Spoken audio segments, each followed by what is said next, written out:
ಕರ್ನಾಟಕದ ಗ್ರಾಮೀಣ ಬದುಕು ಎಂದರೆ ಅಲ್ಲಿ ಕೃಷಿ ಮತ್ತು ಸಂಸ್ಕೃತಿಯ ಬೇರುಗಳು ಆಳವಾಗಿರುತ್ತವೆ. ಇಲ್ಲೊಂದು ಊರು ಕೇವಲ ತನ್ನ ಮಣ್ಣಿನ ಕಾಯಕದಿಂದಷ್ಟೇ ಅಲ್ಲದೆ ಭಕ್ತಿ ಭಾವ ಹಾಗೂ ಅಭೂತಪೂರ್ವ ಸೌಹಾರ್ದತೆಯಿಂದ ಇಡೀ ರಾಜ್ಯದ ಗಮನ ಸೆಳೆದಿದೆ. ಮಂಡ್ಯ ಜಿಲ್ಲೆಯ ಮದ್ದೂರು ತಾಲೂಕಿನ ಕೊಪ್ಪ ಹೋಬಳಿಗೆ ಸೇರಿದ ನಿಲುವಾಗಿಲು ಗ್ರಾಮದಲ್ಲಿ ಊರಿನ ಮೂಲೆ ಮೂಲೆಗಳಲ್ಲೂ ಪ್ರಾಚೀನ ದೇವಾಲಯಗಳು ಹಾಗೂ ಶಕ್ತಿ ದೇವತೆಗಳ ಸಾನ್ನಿಧ್ಯವಿದ್ದು ಭಕ್ತರ ಪಾಲಿಗೆ ಇದೊಂದು ದೇವಾಲಯಗಳ ತವರು ಎಂದೇ ಖ್ಯಾತಿ ಪಡೆದಿದೆ. ಈ ಕುರಿತ ಒಂದು ವಿಶೇಷ ವರದಿ.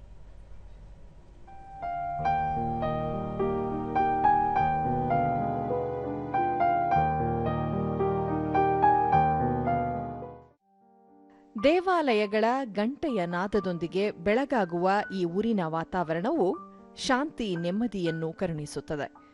ಎಲ್ಲ ಸಮುದಾಯದ ಜನರು ಜಾತಿ ಭೇದವಿಲ್ಲದೆ ಅಣ್ಣ ತಮ್ಮಂದಿರಂತೆ ಹಬ್ಬ ಜಾತ್ರೆಗಳಲ್ಲಿ ಪಾಲ್ಗೊಳ್ಳುವುದು ಈ ಊರಿನ ವಿಶೇಷ.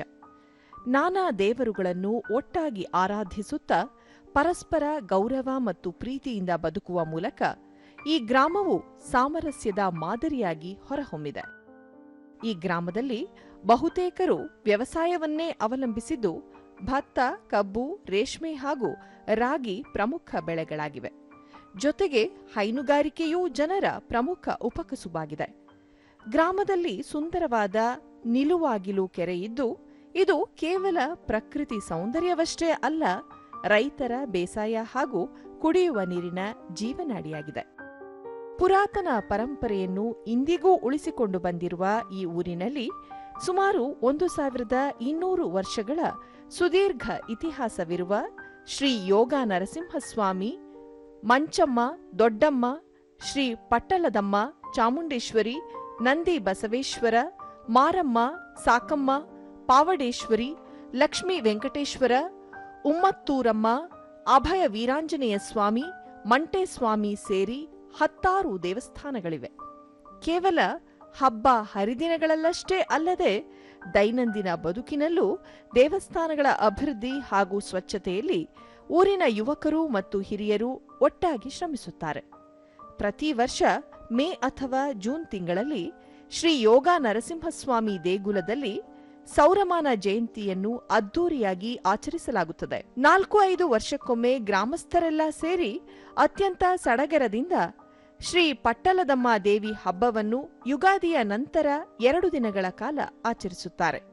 ಈ ಹಬ್ಬಕ್ಕೆ ಊರಿನ ಹೆಣ್ಣು ಮಕ್ಕಳು ತಮ್ಮ ಕುಟುಂಬ ಸಮೇತರಾಗಿ ತವರಿಗೆ ಬಂದು ದೇವಿಗೆ ಪೂಜೆ ಸಲ್ಲಿಸುವುದು ವಿಶೇಷ ಸಂಪ್ರದಾಯವಾಗಿದೆ.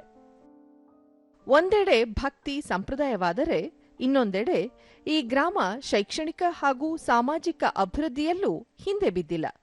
ಗ್ರಾಮದಲ್ಲಿ ಪ್ರಾಥಮಿಕ ಕೃಷಿ ಪತ್ತಿನ ಸಹಕಾರ ಸಂಘ, ಅಂಗನವಾಡಿ, ಪ್ರಾಥಮಿಕ ಹಾಗೂ ಪ್ರೌಢಶಾಲೆಗಳು, ಆರೋಗ್ಯ ಇಲಾಖೆಯ ಆಯುಷ್ಮಾನ್ ಕೇಂದ್ರ ಮತ್ತು ಗ್ರಂಥಾಲಯದಂತಹ ಅತ್ಯುತ್ತಮ ಸೌಲಭ್ಯಗಳಿವೆ. ಪರಂಪರೆ ಮತ್ತು ಆಧುನಿಕತೆಯ ಈ ಅಪರೂಪದ ಸಮ್ಮಿಲನದಿಂದಾಗಿ ಇಲ್ಲಿನ ಜನರು ಅತ್ಯಂತ ಸುಖ, ಶಾಂತಿ ಹಾಗೂ ಸಾಮರಸ್ಯದಿಂದ ಜೀವನವನ್ನು ನಡೆಸುತ್ತಿದ್ದಾರೆ. ಗ್ರಾಮದ ಹಿರಿಯರಾದ ಕೃಷ್ಣೇಗೌಡ, ಈ ಗ್ರಾಮದಲ್ಲಿ ಚೋಳರ ಕಾಲದ 1200 ವರ್ಷಗಳ ಇತಿಹಾಸವಿರುವ ನರಸಿಂಹ ದೇವಾಲಯವಿದೆ. ಮೊದಲು ಇಲ್ಲಿ ಚೋಳರು, ಮಡಿವಾಳ ಜನಾಂಗದವರು ಇದ್ದರು. ಪ್ರಸ್ತುತ ವಿವಿಧ ಸಮುದಾಯದ ಜನ ಸೌಹಾರ್ದತೆಯಿಂದ ಜೀವನ ನಡೆಸುತ್ತಿದ್ದು, ಪ್ರತಿ ವರ್ಷ ಮೇ ಜೂನ್ ತಿಂಗಳಲ್ಲಿ ನರಸಿಂಹ ಜಯಂತಿ, ಅಕ್ಟೋಬರ್ನಲ್ಲಿ ಚಾಮುಂಡೇಶ್ವರಿ ಅಮ್ಮನವರ ಹಬ್ಬ ಹಾಗೂ ಪ್ರತಿ 3 ವರ್ಷಕ್ಕೊಮ್ಮೆ ಪಟ್ಟಲದಮ್ಮ ಮತ್ತು ಮಂಚಮ್ಮ ದೇವಿಯ ಹಬ್ಬಗಳನ್ನು ವಿಜೃಂಭಣೆಯಿಂದ ಆಚರಿಸಲಾಗುತ್ತದೆ ಎಂದು ತಿಳಿಸಿದರು. ಇದು ಪ್ರತಿ ವರ್ಷ ಮೇ ಜೂನ್ನಲ್ಲಿ ನರಸಿಂಹ ಜಯಂತಿಯನ್ನು ಅದ್ದೂರಿಯಾಗಿ ಆಚರಣೆ ಮಾಡ್ತಾರೆ. ತದನಂತರ ಅಕ್ಟೋಬರ್ ತಿಂಗಳಿನಲ್ಲಿ ಶ್ರೀ ಚಾಮುಂಡೇಶ್ವರಿ ಅಮ್ಮನವರ ಹಬ್ಬ ಕೂಡ ಅದ್ದೂರಿಯಾಗಿ ನಡೆಸಲಾಗುತ್ತದೆ. ಪ್ರತಿ 3 ವರ್ಷಕ್ಕೊಮ್ಮೆ ಇಲ್ಲಿ ಪಟ್ಟಲದಮ್ಮ ದೇವರು ಹಾಗೂ ಊರ ಮನೆ ದೇವರಾದಂಥ ಮಂಚಮ್ಮ ದೇವಿಯವರ ಹಬ್ಬ ಕೂಡ ಯುಗಾದಿಯ ನಂತರ ಕೊಂಡ ಮಹೋತ್ಸವ ಎಲ್ಲ ಅದ್ದೂರಿಯಾಗಿ ಆಚರಣೆ ಮಾಡ್ತಾರೆ. ಸ್ಥಳೀಯ ಯುವಕ ಪ್ರತಾಪ್, ಈ ಗ್ರಾಮದಲ್ಲಿನ ಪಟ್ಟಲದಮ್ಮ ಸೇರಿದಂತೆ ವಿವಿಧ ಶಕ್ತಿ ದೇವತೆಗಳಿದ್ದು ಪ್ರತಿ ಮಂಗಳವಾರ ಮತ್ತು ಶುಕ್ರವಾರ ಇಲ್ಲಿ ವಿಶೇಷ ಪೂಜೆ ನಡೆಯಲಿದ್ದು ಸುತ್ತಮುತ್ತಲಿನ 7 ಗ್ರಾಮಗಳ ಜನರು ಇಲ್ಲಿಗೆ ಆಗಮಿಸಿ ವಿಶೇಷ ಪೂಜೆಯಲ್ಲಿ ಭಾಗಿಯಾಗುತ್ತಾರೆ ಎಂದು ಹೇಳಿದರು. 3 ವರ್ಷಕ್ಕೊಂದ್ಸತಿ ಹಬ್ಬ ಆಯ್ತದೆ. ಅದು ಅಲ್ಲದೆ ಮಂಗಳವಾರ ಶುಕ್ರವಾರ ಅಮಾವಾಸ್ಯೆ ಹುಣ್ಣಿಮೆಲೆ ಪೂಜೆ ನಡೀತಾನೆ ಇರ್ತದೆ. ಪ್ರತಿ ಮಂಗಳವಾರ ಶುಕ್ರವಾರನೂ ಪ್ರಶ್ನೆನೂ ಕೂಡ ನಡೀತದೆ. ಇಲ್ಲಿ ಸತಿ ದೇವತೆ ಅಂತಲೇ ಹೆಸರಾಗಿರುವಂಥ ನಿಲ್ವಾಗ್ಲು ಗ್ರಾಮ ದೇವತೆ ಪಟ್ಲದಮ್ಮ. ಸುತ್ತಮುತ್ತಳ್ಳಿಯಿಂದ ಹೆಣ್ಮಕ್ಳುಗಳು ಕೂಡ ಗಂಡನ ಮನೆಯಿಂದ ತವರು ಮನೆಗೆ ಬರ್ತಾರೆ. ಮಂಚಮ್ಮನ ದೇವಸ್ಥಾನಕ್ಕೆ ಪೂಜೆ ಸಹಿತ ಮಾಡ್ತಾರೆ. ಮತ್ತೋರ್ವ ಗ್ರಾಮಸ್ಥರಾದ ಗೋವಿಂದರಾಜು, ನಮ್ಮ ಪೂರ್ವಜರು ಚಾಮರಾಜನಗರ ಜಿಲ್ಲೆ ಉಮ್ಮತ್ತೂರಿನಿಂದ ಬಂದು ಇಲ್ಲಿ ನೆಲೆಸಿದ್ದಾರೆ. ಇಲ್ಲಿನ ಶ್ರೀ ಯೋಗ ನರಸಿಂಹಸ್ವಾಮಿ ದೇವಾಲಯ ಅತ್ಯಂತ ಪ್ರಾಚೀನ ದೇವಾಲಯವಾಗಿದ್ದು, ಈ ದೇವಾಲಯಕ್ಕೆ ಅರ್ಚಕರಿಲ್ಲದೆ ಭಕ್ತರೇ ಸ್ವತಃ ಪೂಜೆ ನೆರವೇರಿಸುವುದು ಇಲ್ಲಿನ ವಿಶೇಷತೆಯಾಗಿದೆ ಎಂದು ಹೇಳಿದರು. ಉಮ್ಮತ್ತೂರಿಂದ, ಚಾಮರಾಜನಗರ ಜಿಲ್ಲೆ ಉಮ್ಮತ್ತೂರಿಂದ ಬಂದು ನೆಲೆಸಿದಂಥ ದೇವಸ್ಥಾನ ಅಂತ ಇತಿಹಾಸದಲ್ಲಿ ಹೇಳ್ತಿದ್ದಾರೆ. ನಮ್ಮೂರಿಗೆ ಮೊದಲನೇ ದೇವಸ್ಥಾನ. ಇದಕ್ಕೆ ತುಂಬ ಶುದ್ಧವಾಗಿರಬೇಕು, ಯಾವುದೇ ಮುಟ್ಟು ಅದು ಇದು ಏನೂ ಇಲ್ಲ. ಆದ್ದರಿಂದ ಇದು ತುಂಬ ಇತಿಹಾಸಗಳಿರೋದ್ರಿಂದ ಪೂಜೆ ಪುರಸ್ಕಾರ ನಡ್ಕೊಂಡು ಹೋಗ್ತಿದೆ. ಯಾರು ಅರ್ಚಕರಿಲ್ಲ ಈ ದೇವಸ್ಥಾನಕ್ಕೆ, ಜನಗಳು ಅವರೇ ಬಂದು ಪೂಜೆ ಮಾಡ್ಕೊಂಡು.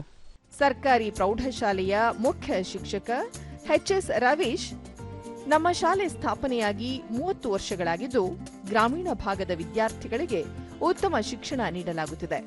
ಪ್ರಸ್ತುತ ಎಸ್ಎಸ್ಎಲ್ಸಿ ಪರೀಕ್ಷೆಯಲ್ಲಿ 100% ಫಲಿತಾಂಶ ಸಾಧಿಸಿದ್ದು, ಎಲ್ಲಾ ವಿದ್ಯಾರ್ಥಿಗಳು ಉತ್ತಮ ಶ್ರೇಣಿಯಲ್ಲಿ ಉತ್ತೀರ್ಣರಾಗಿದ್ದಾರೆ. ಗ್ರಾಮದಲ್ಲಿ ಶೈಕ್ಷಣಿಕ ಪ್ರಗತಿಗೆ ಪೂರಕವಾದ ವಾತಾವರಣವಿದೆ ಎಂದು ಹೇಳಿದರು. ಯೋಗ ನರಸಿಂಹಸ್ವಾಮಿ ದೇವಸ್ಥಾನ ಏನಿದೆ ಅದು ಅತ್ಯಂತ ಪ್ರಾಚೀನವಾದಂಥದ್ದು. ಅನೇಕ ಭಕ್ತಾದಿಗಳು ಆ ಒಂದು ದೇವಾಲಯಕ್ಕೆ ಆಗಾಗ್ಗೆ ಬೇರೆ ಕಡೆಯಿಂದಲೂ ಕೂಡ ಬಂದು ಆ ದೇವಿಯ ಒಂದು ದರ್ಶನವನ್ನು ಪಡ್ಕೋತಾ ಇದ್ದಾರೆ. ಅದೇ ರೀತಿ ನಮ್ಮ ಶಾಲೆ ಏನಿದೆ ಇದು ಕೂಡ ಸ್ಥಾಪನೆಯಾಗಿ 30 ವರ್ಷಗಳಾಗಿದೆ. ಸೊ ಅಲ್ಲಿಂದ ನಿರಂತರವಾಗಿ ಉತ್ತಮ ಫಲಿತಾಂಶವನ್ನು ಗ್ರಾಮೀಣ ಪ್ರದೇಶದಲ್ಲಿ ಪಡ್ಕೊಳ್ತಾ ಬರ್ತಾ ಇದೆ. ಪ್ರಸ್ತುತ SSLC ಪರೀಕ್ಷೆಯಲ್ಲಿ 100% ಫಲಿತಾಂಶವನ್ನು ಪಡೆದಿದ್ದು ಎಲ್ಲರೂ ಕೂಡ ಉತ್ತಮ ಶ್ರೇಣಿಯಲ್ಲೇ ಕೂಡ ಉತ್ತೀರ್ಣರಾಗಿರ್ತಾರೆ. ತಹಸೀಲ್ದಾರ್ ಶಿವಕುಮಾರ್ ಬಿರಾದಾರ್, ನಿಲುವಾಗಿಲುವಲ್ಲಿರುವ ಯೋಗ ನರಸಿಂಹಸ್ವಾಮಿ ದೇವಾಲಯಕ್ಕೆ 1200 ವರ್ಷಗಳ ಸುದೀರ್ಘ ಇತಿಹಾಸವಿದೆ. ಚೋಳರ ಕಾಲದಲ್ಲಿ ನಿರ್ಮಾಣವಾದ ಈ ದೇವಸ್ಥಾನಕ್ಕೆ ರಾಜ್ಯದ ಮೂಲೆ ಮೂಲೆಯಿಂದ ಭಕ್ತಾದಿಗಳು ಆಗಮಿಸಲಿದ್ದಾರೆ ಎಂದರು. ಯೋಗ ನರಸಿಂಹಸ್ವಾಮಿ ದೇವಸ್ಥಾನ ಬಹಳ ಪುರಾತನವಾದಂಥ ದೇವಸ್ಥಾನ. ನಮ್ಮ ಮುಜರಾಯಿ ಇಲಾಖೆಗೆ ಸೇರಿದಂಥ ದೇವಸ್ಥಾನ. ಸುಮಾರು 1200 ವರ್ಷಗಳ ಹಳೆಯ ಟೆಂಪಲ್ಲು. ಇದು ಚೋಳ ಕಾಲದಲ್ಲಿರುವಂಥ ಟೆಂಪಲ್ಲು, ಆಗಿನ ಕಾಲ ರಾಜರು ಕಟ್ಟಿಸಿರುವಂಥ ಟೆಂಪಲ್ಲು. ಮತ್ತು ಈ ದೇವಸ್ಥಾನದ ವಿಶೇಷತೆ ಏನಂದರೆ ರಾಜ್ಯದ ಎಲ್ಲ ಮೂಲೆಯಿಂದ ಜನರು ಬರ್ತಾ ಇದ್ದಾರೆ, ಭಕ್ತಾದಿಗಳು ಬರ್ತಾರೆ. ಒಟ್ಟಾರೆಯಾಗಿ ಈ ಗ್ರಾಮವು ಪರಂಪರೆ ಮತ್ತು ಪ್ರಗತಿಯ ಅದ್ಭುತ ಸಮ್ಮಿಲನವಾಗಿದೆ. ಶಿಕ್ಷಣ ಹಾಗೂ ಮೂಲಸೌಕರ್ಯಗಳಲ್ಲೂ ಇತರ ಗ್ರಾಮಗಳಿಗೆ ನಿಲುವಾಗಿಲು ಮಾದರಿಯಾಗಿದೆ.